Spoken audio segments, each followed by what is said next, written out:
Timeshifters hope that you enjoyed this rare and infamous moment that combines a first-rate disaster with genuine historical significance. But now it's time to take a deep breath and get those cameras out as we prepare to temporally reset you to one of the most fantastic catastrophes in history. Are you ready?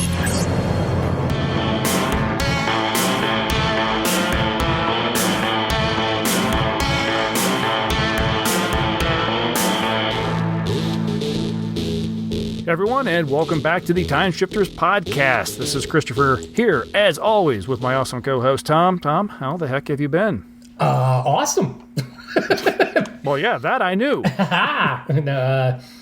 There was some vacation had. There was time off. It was good stuff. So excellent. Yeah, I mean, this is old news now, but I went and returned from Monster Bash. Had a great time. Spent way too much money. Drank gobs too much Mountain Dew. While I was there for the weekend, but had a great time and looking forward to next year already.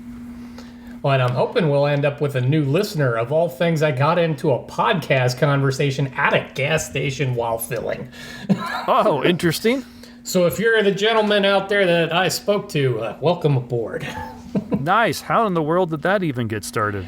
He was asking a very random question. He just came up to me and goes, "Hey, can you solve something for I and my girlfriend?" And I'm like, "I can certainly try. Let's have a call.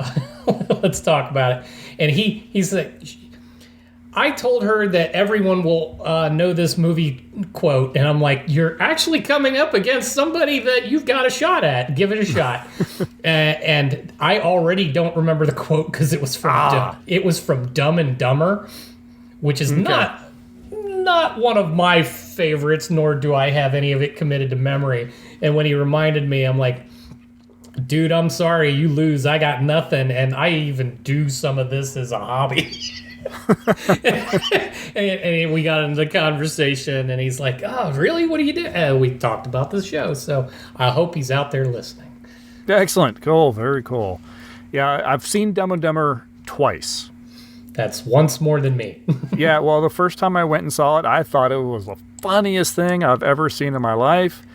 And then I went a second time, took my brother to go see it, and I sat there calling and going, huh. Apparently that was these jokes are only good once. Yeah, and that one fits in a category, and I have a hard time describing it because I also kind of put The Office a little in this category, and I know that's going to be unpopular for a lot of people. I'm not a fan of The Office, but I put that kind of territory of comedy where it's embarrassing comedy. You're basically supposed to get a laugh off of somebody else's situation that is not necessarily on them, so they're not being funny. You're making fun of them, and that something about that sits awkwardly for me. And I get some of the stuff is just supposed to be slapstick and stuff like that, but when it's just a certain way, the vibe sits wrong with me, and I don't enjoy it. Yeah, understood. I came back from Monster Bash with a ton of films. Yes, you did.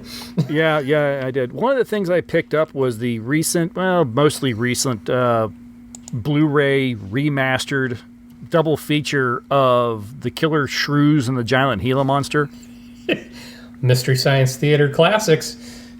They are indeed, but these are, of course, the unriffed in their whole entirety and everything. I haven't gotten into The Killer Shrews yet, but I did watch the Giant Gila Monster. Yeah. And while no one can argue that that's actually like a good movie or anything like that, right?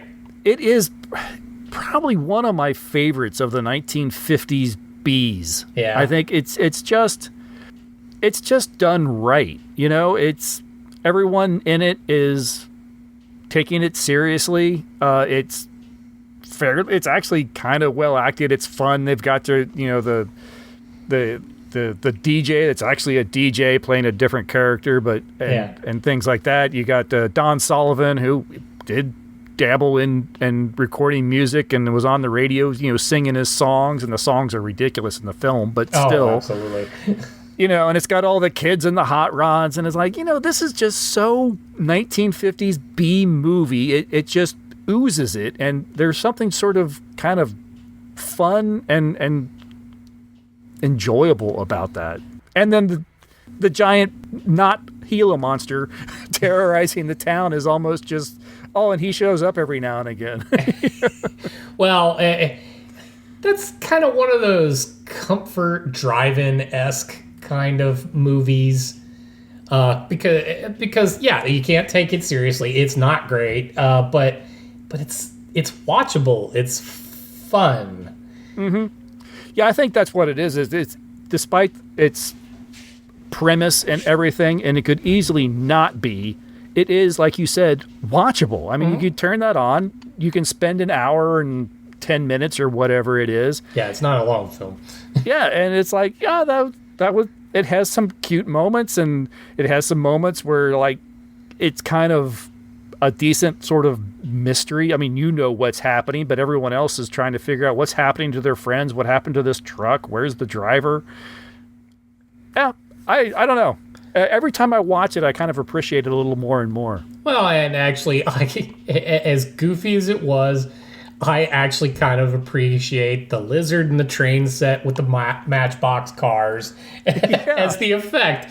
It doesn't actually kind of take away from it. It just kind of adds a little, this is what they could afford to do. It looks okay considering what it is. Doesn't match up at all to the when they get back to the real people and all that. But still, it's cute. I like it. Yeah, you could sit there and go, I could just watch the entire film like this. Yes. As a model and giant lizard. Ooh, now there's an idea. Yeah. Also, will probably be a little bit old news by the time everyone hears this, but San Diego Comic-Con, of course, has transpired, and some news has been coming out of that. The first thing that kind of caught my attention was some of the stuff from Star Trek. We got a clip from the 3rd season of Strange New Worlds. Yes, no, watch that. And it is completely, welcome to out of context theater. Yes. I can't wait to find out exactly how the hell we get into that position. No, indeed, but what you saw of it was just it was so fun, and it's so, I don't know, it has that original series feel about it. Maybe. I think it's definitely going to be one of those kind of lighthearted episodes of the season. Yeah. It's going to be the singing episode. It's going to be the, oh my gosh, we're all dressed like wizards and medieval knights episode, from the first season. It's going to be, I think, that episode. I know, and those kind of episodes are so endearing to me. I like them. Well, this cast definitely does it right. They do, and they have fun doing it. Oh, yeah, absolutely. We also saw a trailer for the Section 31 movie starring Michelle Yeoh that it's going to be coming out, I guess going straight to Paramount Plus. Yeah. Might be fun, might be interesting. It's Michelle Yeoh, so I'm going to watch it. Yes, no, my vibe from watching that particular trailer was I'm going to watch it because Michelle Yeoh's in it. I don't know how much Star Trek I'm feeling out of it. No, I think that one's definitely going to be look, it's a sci-fi film, and it's got Michelle Yeoh. Right, and we set it in kind of the universe of Star Trek, sort of. Right, yeah, exactly. We can just pretend it's some knockoff wannabe starring Michelle Yeoh. Probably like that more, but we'll see. Jumping over to some superhero news, it was announced that the Russo brothers are going to be helming Avengers 4 and 5. Or no, is it 5 and 6? I've lost count. Yeah, no. I don't have numbers for that. Nope. And Robert Downey Jr. is returning to the Marvel Universe, but not as Iron Man, not as Tony Stark. Nope. He's coming back as Doctor Doom. Yep. As I think someone I saw post on, I think it was on Mastodon or somewhere like that, like he's going to need some new orthopedics after having to carry the Marvel universe on his shoulder for so long. Yes. No, there's that, and I caught something. I guess there is some comic line where, for whatever reason, Tony Stark is that, but I don't know how that fits, especially with the multiverse and all of that. So, yeah, and I think that's exactly what we're dealing with is definitely a multiverse scenario. And I have heard the same thing that there is some comic out there that has Tony Stark turning into Doctor Doom, but has Robert Downey Jr. done anything of late when he isn't kind of Robert Downey Jr.? I can't really see Doctor Doom going around and doing the quips and snark comments that we got so used of from Tony Stark. No, and to that, I don't know. Marvel's starting to wear me out. I don't know about even starting. It may have already kind of set in. Because I haven't enjoyed a lot of the properties of late. But that said, if Robert Downey Jr. is going to be in this as that, you make a fantastic point. This would be interesting to actually see him operate as a full-on heavy. Yeah. And have to take it serious. Like, I mean, Doctor Doom's not a fun-loving character. Right, exactly. So I can't really see Downey Jr. in that role. No. But, I don't know which way they'll take it. I don't know. I almost feel like they passed on an opportunity for a really great reveal in the film. Kind of, but I don't know what they were bringing to the table otherwise. Yeah, I suppose not. I'm just picturing these people fighting and dealing with Doctor Doom or whatever, and then him actually, removing the mask, or the mask gets knocked off, and oh my God, it looks just like our late friend Tony Stark, and having to deal with that. And I imagine in some way that's something that might happen in the film. Yeah, but we get to know it in advance. Right, and I feel like that's a big robbing the audience a little bit from that. Well, yeah, and that's still like 2 years out. Right, we're not going to see anything about that for quite a while yet. Yeah, because I don't think he makes the appearance till like Doomsday, and the Avengers Doomsday, of which there needs to be a different Avengers movie before we even get to it. Isn't it the Secret Wars? Yeah, I think that's and then Doomsday, yeah. I think is the order. Yeah, but those are a year and 2 years, if not 3, out. Mm-hmm. Yeah, and I'm a little bit like you. I have the superhero fatigue, and I don't know, in a couple years, maybe that will have worn off, and I'll see something that makes me want to go see another superhero film. But honestly, I've had to force myself to kind of sit down and watch some of the stuff that's come out as of late. Mm-hmm. With the exception of the one that I did squeeze in. Yes, yeah. Talk about that. You just saw something this weekend. Yes, no, we, a friend and I went to literally opening night for Deadpool and Wolverine. I even described to someone recently, that movie is a little like living in my head all the time. Because it is a superhero movie where the characters in there are both aware that they're characters and not aware that they're characters, while they make fun of the actors that play them while being the actors that play them. So it's constantly looping on itself. It is a lot of fun, though. There is no way around it. The fact that it's R-rated, it takes all the chains off of everybody to act entirely as viciously and with as much bad language as you can conceive of. So watching Wolverine really lose his mind, and then also cursing accordingly to the mood that he is in, is so fitting and so much fun. The only detractor is you have two characters in this movie that cannot be killed, theoretically. Oh, yeah, good point. So when they fight each other, and they do it often, and it's a bloodbath every single time, but they can't kill each other. So So it's a fruitless venture every time they do it, but it doesn't stop them from doing it, and that is both.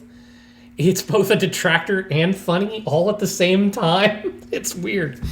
And then I'm not going to be one of those. There is way too much spoiler information out there, anyways, including San Diego Comic-Con, because they actually brought out on stage all of the people that show up in the movie that you're not supposed to know until you see the movie. Yeah. Which is why I think I already know the spoiler you're dancing around. Oh, there's more than at least one of them.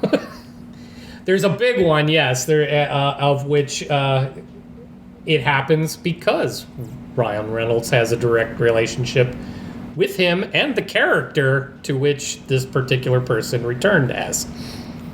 But all that said, no, the total constantly pulling from the 20th Century Fox movies was a lot of fun, and actually added a little something to the fact that they exist at all. But yeah, no, it was a wild ride. Also digging everybody that's getting on and said that they left the movie for religious reasons. Drives me. There's an entire group of people that are all really into the blasphemy element of it, because he describes himself as Marvel Jesus. Yes, yeah. Through that. That was in the trailer. That's right. in the trailer, so I don't know what you were missing there. But there, one of the interesting things is as Deadpool is, and this is not a spoiler, as Deadpool is trying to connect with Wolverine. He needs to find a Wolverine to work with, and he has the entirety of the multiverse to travel through to find a Wolverine. But what you get while he's doing that is you're getting famous moments from Marvel Comics where Wolverine was slightly different from one thing and another. You get an Age of Apocalypse Wolverine. You get the Wolverine. There was one where he and like the Hulk are like mobsters, and each of them even has a patch, and they wear white suits. And that Wolverine is one of the ones he runs into. He runs into a bunch of them, but there's also one that is, it's a stunning piece of art from one. I'm not familiar with the story, but there is an X. It's a wood X, and Wolverine is nailed to it. So there's a large community that decided that was blasphemous, that this is somehow a making fun of Christianity, and like, no, and if you went to the movie as a hardcore Christian, knowing what this was, why did you go? Sometimes I think they go because they want to find something to complain about. They want to be offended. Yes, exactly. Yeah, and I it's completely disingenuous if you're going out there to try to be offended just so that you can try to also get your moment of time in the spotlight being offended. That's you showed them by plopping down your $18. There was one that tried to argue that they should have gotten their money back. I'm like, based on what? Yeah. But otherwise, so much fun. Good. So much fun. And definitely sounds like definitely one for the fans. Oh, it's definitely for the fans. And the funny thing is, by the time you get through it, you don't actually know what this has left you with. Because it's kind of a vindication of the 20th Century Fox films. And part of the story is to save the timeline to which Deadpool belongs to. Mm-hmm. Which is suggesting all of that lived in that timeline. And I know this is going to be a huge spoiler. Good guys win. Sorry, folks. But does that mean that now we can just make more 20th Century Fox versions of Marvel? Or are they all in the same universe? It's not really... They didn't make that super clear. I thought this was supposed to help be kind of like a gateway and a bridge. And it can be. Bring all that stuff, bring the Sony, bring the 20th Century Fox, bring the Marvel, bring it all under, kind of... MCU. Yeah, exactly. It is very much the possibility of doing that, but it doesn't prevent the possibility of just others going on in, like, the Sony line and all. Because Sony hasn't lost its rights to any of that stuff. And 20th Century Fox was absorbed by Disney. Right. I'm pretty sure one of the Russo brothers said that the Fantastic Four will be appearing in one of the Avengers films. Yeah. Upcoming Avenger films. So, so that's coming over. True, but this will be yet another complete rewrite of the Fantastic Four. Yes. This will have nothing to do with any prior films. I was going to say the Fantastic Four, but I think we're at 5 or 6 now. No, well, yeah, it depends on how you feel about that one that never really made it to the screen. The good one? The good one, yes, the good one. Yeah, you're right. This will be not counting the Roger Corman one. Yeah, this will be the fourth. This will be the 4th incarnation of the Fantastic Four. It will, yes. And I understand it's going to be a little on the retro side. Yeah, well, that's interesting. So yeah, I'm at least kind of interested in that. At least now we're breaking out into other characters that we haven't tried in a while. So yeah, I don't know, but yes, the superhero fatigue is fully set in, and that's part of what made Deadpool fun. Is they made fun of that a lot. They openly ridiculed Disney and everything that it's done over the past couple of years. Yeah, I'm kind of waiting for my batteries to recharge on a lot of stuff, and the theater has just not been calling to me, with very few exceptions, this past year or two. Yeah, no, like this was one of the ones that I knew I wanted to get to the theater, and mostly ahead of everybody spoiling the hell out of it. Yeah, good point. See, you can actually spoil the hell out of it for me because I don't know crap about any of the comics or whatever. So even when I see it, I'm not going to know what's going on, and I'm just going to take it as, isn't that crazy? Yeah, no, the spoilers that would be spoilers to you would be the laundry list of other stuff that came in, not so much this direct comic book stuff. Okay. Now, I will probably watch that one. I will wait till, it hits streaming somewhere. All right, up to anything else? That was probably about it for you. You've had a busy week. So I have. No, that will do for now. All right, well, great. Let's take a break. We'll listen to a promo from their podcast. And then we are going to talk about 1996's Barb Wire.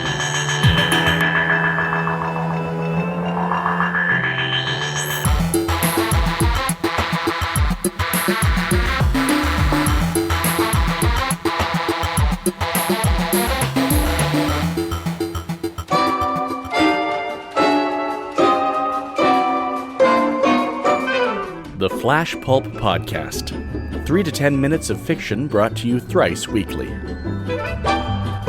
Now it's 3 apocalypses in one. Yeah! Suffering from tough, stuck-on humans? Well, 20 hellish hours of suffocation in the all-encompassing web of Karwik the Spider God will get them right out. Too many brains lying around? The ravenous mouths surrounding zombie-fighting Ruby will quickly clean those up. Nosy neighbors, infect them with the murder plague, and watch as they dissolve into paranoid maniacs bent on the preemptive assassination of their friends and family. Why stop at one end of the world when you can have all three? You can find them all at flashpulp.com or search for them on iTunes.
see a badge.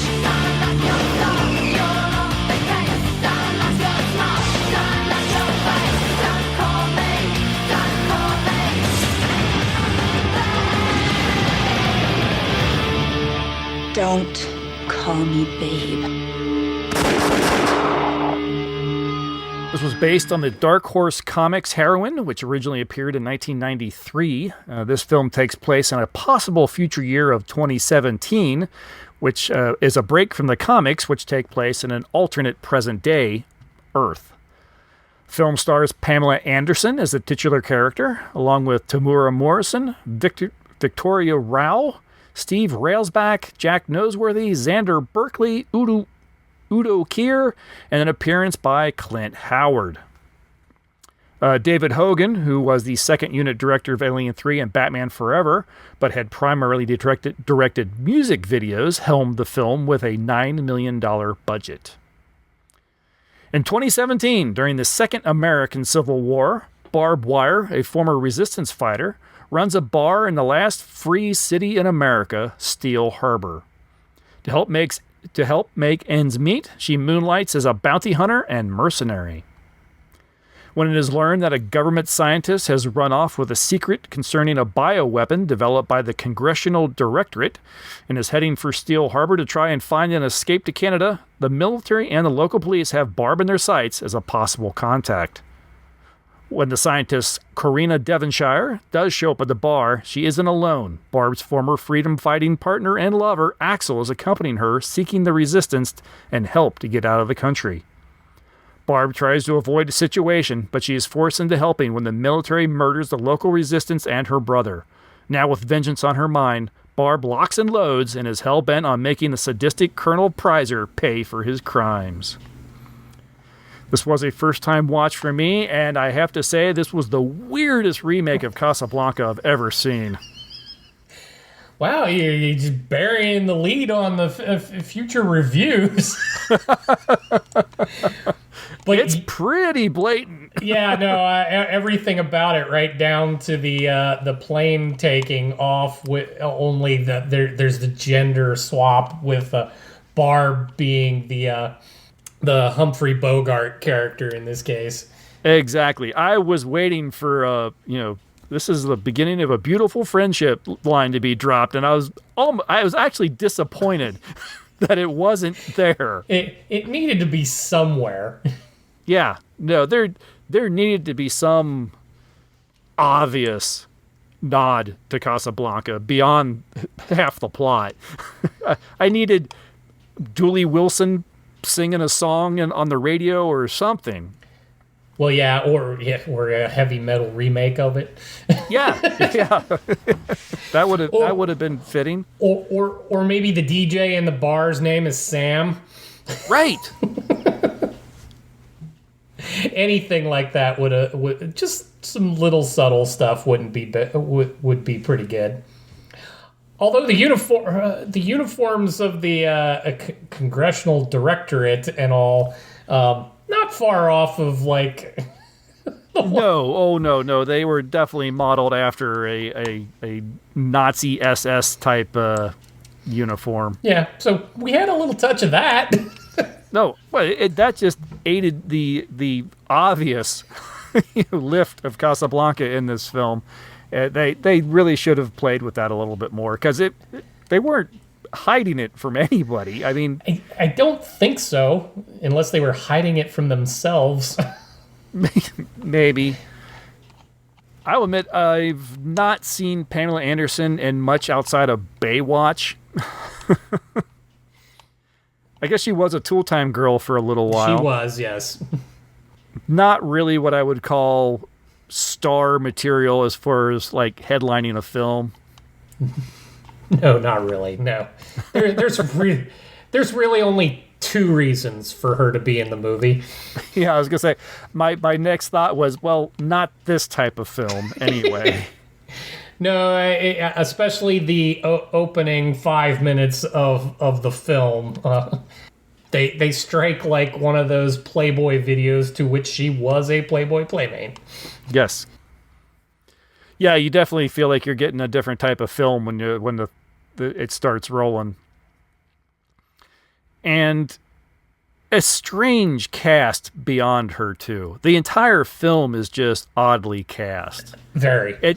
It's a lot of names that I don't recognize. Some of the faces and the voices seem familiar. Oh, yeah. But the names, I've got nothing. And even when I was kind of looking through their filmographies, I'm like, I don't know. Did I see that? Or is that them? Am I thinking of someone else? No, like, and I have a hard time placing it. I know he's all over the place, but Xander Berkeley. Yes. Yeah, like, I know I've seen him in a ton of stuff, but I couldn't tell you who he played in any of the other things that he was in. Yep, exactly.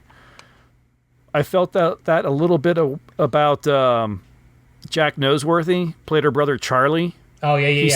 He seemed real familiar, and I'm like, I don't know. I don't know where you're from. No, same deal. I know him from stuff. I couldn't tell you what. I think it just hit me. I think he was in Event Horizon. Oh, he was. Yeah, he was. He was the one that got blown out of the airlock. Yeah, he was one of the first ones. I think one of the first victims of whatever's going on. He was the youngest of the crew or whatever. There you go. Where it only just hit me as I hovered over his name and his role's in Event Horizon. I'm like, now I know. Just to kind of even further exemplify how odd the cast is, like Tamora Morrison. Yes, he's supposed to be like the second liner in this film, but if you look on IMDb, you actually have to drill down to the full cast to even see him. Yeah, he's not in the primary line because the cast is just this weird amalgam of a bunch of people. It was really weird. I noticed that when the credits rolled at the end, it was starring in alphabetical order. Really? In a feature film, this is how you're going to list your stars? Right. Doesn't hurt that Pamela Anderson does kind of come first in the alphabet. Well, she actually in this film she doesn't, because at the time she was married to Tommy Lee. Oh, that's right. I forgot that it's Pamela Anderson Lee. Yes. So seriously, she appeared somewhere in the middle? Yeah, I mean, we get someone like the character of Spike, Jennifer Banco shows up on first, followed by the guy that played Big Fatso. Oh no, sorry, Xander Berkeley would come second, I think. Yeah, a little bit. Depending on how deep you go into this, there's some other names that come out ahead. Yeah, it was just very odd. Very, very odd. The strangest things that jump out, but... No, I missed that. I didn't watch the credits like that to tell. Well, I think I was watching the credits because I was hoping for like a last-minute kick-ass song to end the film. Yeah. And I don't think I got it. No, it was just kind of this weird amalgam of obligatory 90s rock tunes that you just don't know, like they're not the popular ones. Don't know if I'm kind of jumping to the end or not on this, but it was directed by a man who had directed tons of music videos and everything. Yeah. And I feel like this should have felt maybe like a music video. This should have been fast-paced, quick edit, exciting, and I felt like it was shot like a TV movie. Yeah. It just didn't feel right. No, and there were other production issues, I thought. I don't know about your experience. They struggled miking dialogue. There was a lot of dialogue that I found bleeding into either the sound effects or the music. And when they want her to play the role as this breathless character, she did, because you could barely hear her half the time. There was the occasional where I wasn't sure about some of the words that were coming out of their mouths, and wife sat there and watched it with me, and like, what was that? They said they got to go. Because, so you're having about the same experience. There are just times you're like, wait, what? I'm like, your focus is wrong. I'm like, are we telling the story or not? yeah, I don't know that this was the vehicle to give to effectively a first-time director. Mm-hmm. I know you'd done some second unit stuff, but no, you needed someone. I think this could have been a much better film with a stronger director. Fair, but I mean, you could start picking it apart across the board then too. Direction could have used a little improvement, but your cast is kind of chaotic. They don't really seem to go together. And then on top of it, you have rewritten Casablanca. Like, this is from a graphic novel series, and you didn't pull anything from that, from what I understand. Yeah, except the main character. Yeah. And her tagline, "Don't call me babe." Yeah, that didn't work. No. It also didn't kind of make sense given the kind of world they set in. Everyone's kind of scuzzy and skeevy, and they're not going to say that. So if you're going to be set off every time somebody calls you babe, you're going to kill everybody. Yeah, I think that's probably used as much as "hey, you." Especially being a bartender owner / stripper / bounty hunter / gun runner / whatever the heck you got. Somebody's going to call you something off color, and babe might be the least of it. Yeah, that was another thing, too. I mean, the film was rated R, but I think it was largely for the nudity. For that first 5 minutes. Yeah. And it could have used a little bit more than just nudity to earn that R rating. This should have been a lot more violent. Again, like I said, it felt like a TV movie through a lot of the action scenes and everything. It could have just as easily been an episode of the A-Team.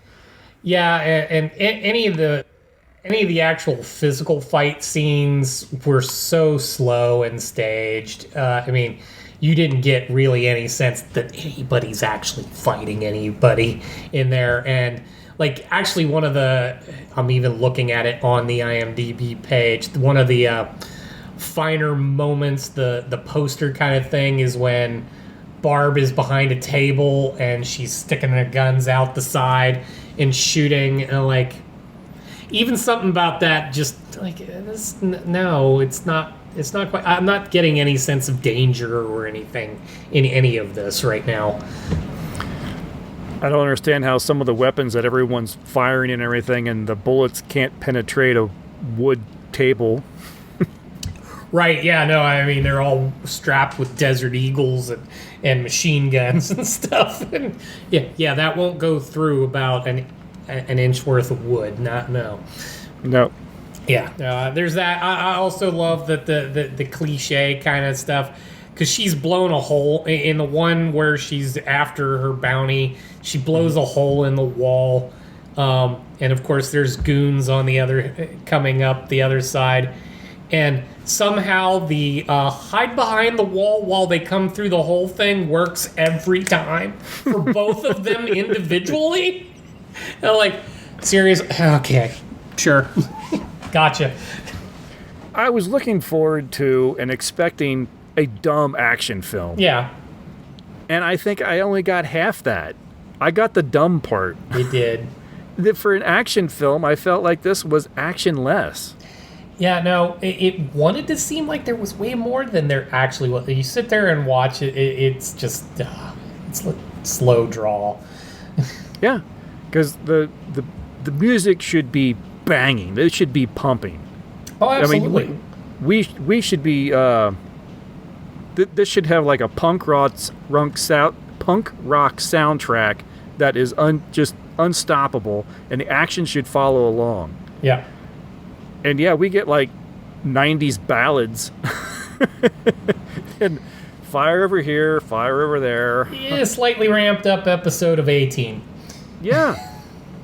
Yeah, it feels more like dance choreography than it does, breathtaking action.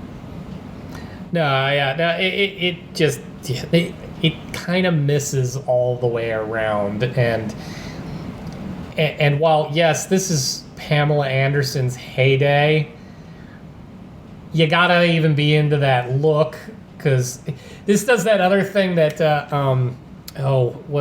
Michael Bay loved to do it with what's her name, the brunette that he was always casting, but she hates him. Oh, in the Transformers films? Yeah. Megan Fox. Megan Fox, thank you. I got the Fox part. I flew out of my head. But no, there was a lot of that element where what skin you're showing is also very sweaty and greasy and dirty. And you're like, I can taste you just by looking at you, and it's not pleasant. Mm-hmm. And that's the look she's giving off on top of all of this. And I'm like, this isn't enough to really kind of keep me engaged in this. No. I don't go for the everyone looks sweaty and smelly look. No. That's not really my genre of... No, and it wasn't even for me then, because I was the age that they were trying to sell this to back when it came out. And I even remember not seeing it in the theater and waiting for a video. And even when I watched it, I'm like, I should have left this one at the store. Yeah, I was just looking here. The budget was around $9 million. Box office was just under like $4 million. Yeah. So it didn't even make back half its money. Yeah, it's just kind of a train wreck across the board. It's not watchable. It's got its fun points, but I mean, it's far too dull for what it should have been. Yeah, I feel like if I had watched this at like 1.5 speed, I would have gotten more out of it. I wonder what she would have sounded like at 1.5 speed. She would have sounded a little bit more normal, maybe. Probably, yeah. At least her lines would have come out quicker. It is hard to know what to say about this film. I mean, when it first starts, I kind of feel like, oh, okay, we're into something where we might have something to talk about when the film starts, and in the middle of the second Civil War, I'm thinking, oh, yeah. Wow, that feels timely. A little bit, yeah. But they don't really build the world in which you live. You're just told that this is the world, and you're expected to go with it. It's the second Civil War, but you're like, between who? Yeah. Who's fighting the Civil War? We've got the what the hell were they called?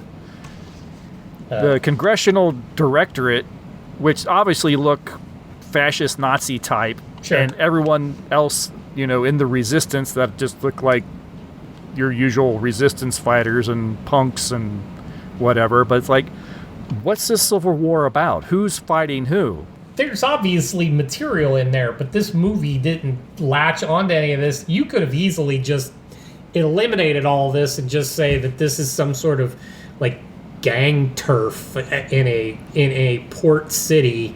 It didn't need to even be in 2017. That could have easily. It was shot in 1996. Well, 1995 probably, but mid 90s still looked like the mid 90s. Right down to literally everything they're wearing and doing. Yeah. And a part of me just finds it kind of funny that we're in Steel Harbor and the whole goal of the film is to get someone to an airplane. Right. Going back to the Civil War thing, really the only thing that they latched onto at any point is the notion that it was better to be paid in Canadian money. Yeah, you get the impression that the rest of the world's doing okay. It's just the United States. Yeah, because they even made mention of if you can get to Europe, that was the thing to do. Mm-hmm. But there's no sense of no sense of urgency with any of that. No sense of real fraught danger. It just kind of everyone just sunk into this and just let it be. Right. This is normal. And maybe it's something that's explored in the books. I don't know. But- Since it's an alternate world, Right. at least maybe they would have covered some of that. And I don't foresee me going and picking up back issues of Barb Wire to get caught up.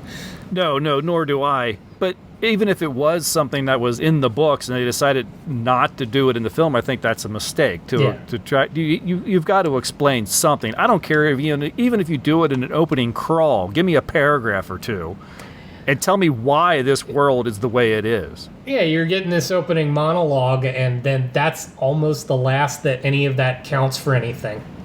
Yeah, well, the opening monologue doesn't really say anything other than the fact that we're in the middle of an American Civil War, and the last free city, Steel Harbor, and that's where Barb Wire and the Hammerhead is, and her bar, the Hammerhead. I mean, that's pretty much all there is to that opening crawl. Yeah, I know. Which is why you could have skipped all that altogether and told something in your own timeline. And I say crawl, and there's not a crawl. Like you said, it's a voiceover. Yeah. It's just a narration. Another thing that really doesn't fit because she does the opening narration, and it comes so sporadically through the film that when it comes back on, you're like, who's talking? Exactly. Not to mention, since all lines are all delivered exactly the same, no matter what's happening and when, it's really hard to make out what's happening when they're doing that. Disappointing. I mean, I wasn't expecting much, but I wasn't expecting much, and I was still disappointed. I was expecting nothing and got less. Yeah, I feel like that's exactly what has happened. Yeah, no, it's rough. And again, touching on the whole, it's in 2017. Everything, like we discussed, everything about this, other than and this was a point of contention for me, we were focused on the doctor that needed to get to Canada, but then it became more about the contact lenses. Well, because she needed the contact lenses in order to pass the retina check to board the plane. Yeah, but I felt like those two things entered the films at perpendicular angles to one another. Like, one wasn't necessarily supposed to hit the other, but they did in this movie. Well, just like Casablanca, though, it's Ilsa.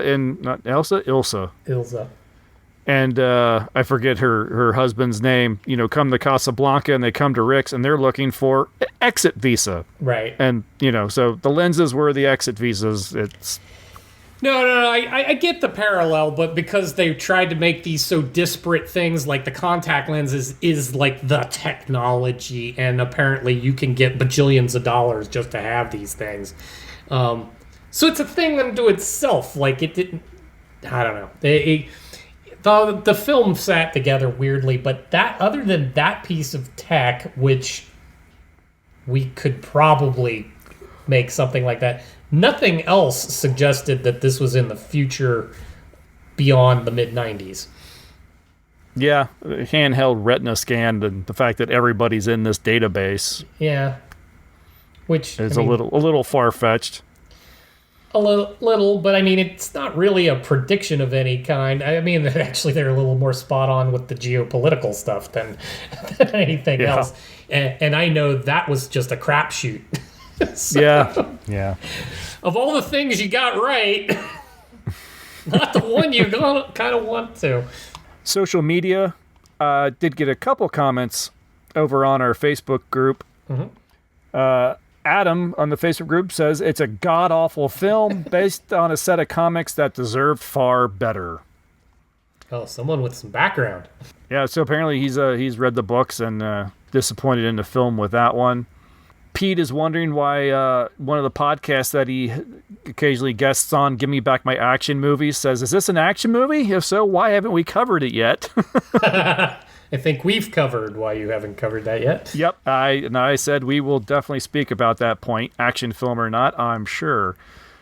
Cameron says, the last 20 minutes are action. It feels like it should have been a Skinemax film instead of an actual theatrical release.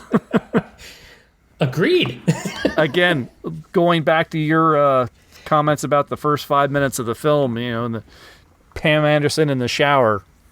Yeah, thinking ahead to the show, I kept thinking, how should I approach this? Should I talk about how this is cinematic gold as long as you turn it off 5 minutes after? But yeah, yes, it knew where to get you started, and then it let you down from there. But that was it for the social media. So what did the critics of the time have to say? I think I know.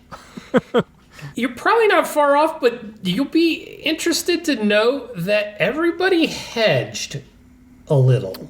Really interesting. Yeah, and I know at least one of the people from my list here it is female, and she actually did okay with this film. But yeah, I'm kind of wondering if the male component may have risen to the occasion to just not fully take it away. But anyway, and a lot of them all hit on Casablanca right away. That's why I said you buried the lead on this. I was all excited to talk about how everybody literally said this is Casablanca. At any rate, starting with Variety, Andrew Hines. Despite its obvious flaws, Barb Wire does what it sets out to do and does it well. If not a great action film, this cartoon-like starring vehicle, that's weirdly written, for Pamela Anderson Lee offers enough choreographed fight sequences, heavy artillery, and fleeting glimpses of the star's august body parts to satisfy the raging hormones of its target young male audience. Okay. Yeah, I know, right? Moving on to the Washington Post. Desan Howe, I'm going to try. The movie isn't original. In fact, it's Casablanca in post-apocalyptic disguise. But director David Hogan keeps the action moving and loaded with fights, gun battles, and other action trashy thrills. As combination of Bogies Rick, La Femme Nikita, and Jean-Claude Van Damme, and don't ever call her babe, Lee is terrific. Wow. Yeah! These will start going a little more the way you're thinking now. I'm actually really surprised already. Yeah, but like I said, they're all hedging just a little. Chicago Sun-Times, Roger Ebert, also, without getting into the actual thing, noted that it's identical to Casablanca. I love this line from it. She's, referring to Pamela Anderson Lee, she's backlit in endless scenes where, if she could have figured out a way to send her breasts in separately, she could have stayed home. He goes on to write, movies like this stir a certain affection in my heart. The filmmakers must have known they were not making a good movie, but they didn't use that as an excuse to be boring and lazy. Barb Wire has a high energy level and sense of deranged fun. I'm like, again, he's hedging like crazy.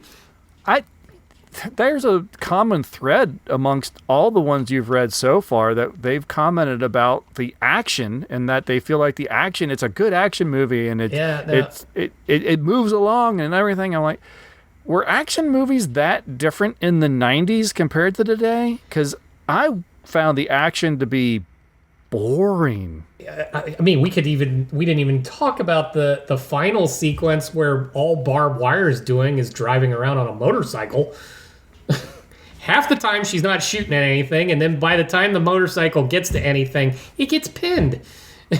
She suits up, she's got bullet belts left and right, and guns and machine guns and this and that, and she's covered and everything. Takes the motorcycle to the junkyard, drop it. Takes it all off. Well, and let's be real. When the point of this particular actress being in this particular role is to show off her body as much as possible, putting all that stuff on in the first place was just dumb. Well, then cast her in like Aeon Flux or something like that, but... True. Shall I move on with the remaining two that I have? Yes, please do. Yes, New York Times, Janet Maslin. Barb Wire stars Pamela Anderson Lee, the well-known pinup and conversation piece in a story about a pair of artificial body parts. They are, of course, contact lenses, and they are of vital strategic importance in the futuristic American police state that Barb Wire describes. Barb Wire isn't much when it comes to either deliberate or inadvertent humor, but it does have a few amusing moments, as when Barb generously dances with a nice young soldier. Wow. I'm glad she liked that 5 seconds of screen time. Again, this one's still not going to be to your taste. San Francisco Chronicle, Peter Stack. This is my last one. This is all I've got from him. Barb Wire is a convoluted mess, but there have been worse. Everybody hedged. Everybody. No one would just come out and go, this is boring. It's kind of dumb. It could have been better. That's really weird. It is. They all read like they're afraid they're going to get kicked out of the Critics Club if they bash this film too hard. It reads a little also like, I can't say anything too bad. I might want to ask her out. Yeah. Horrible, awful film, but Pamela Anderson Lee was fantastic. Yeah. Anything that had something nice to say usually involved Pam for some reason or another. But I'm sorry. She was pretty in the day when she made this stuff, I guess, if that's your thing. However, she's not a great actress by any stretch of the imagination. Nobody had any chemistry. The story was derivative and still managed to make it boring. and there wasn't a whole lot of redeeming quality here. Nope, I'm afraid not. It's just disappointing for me. I know.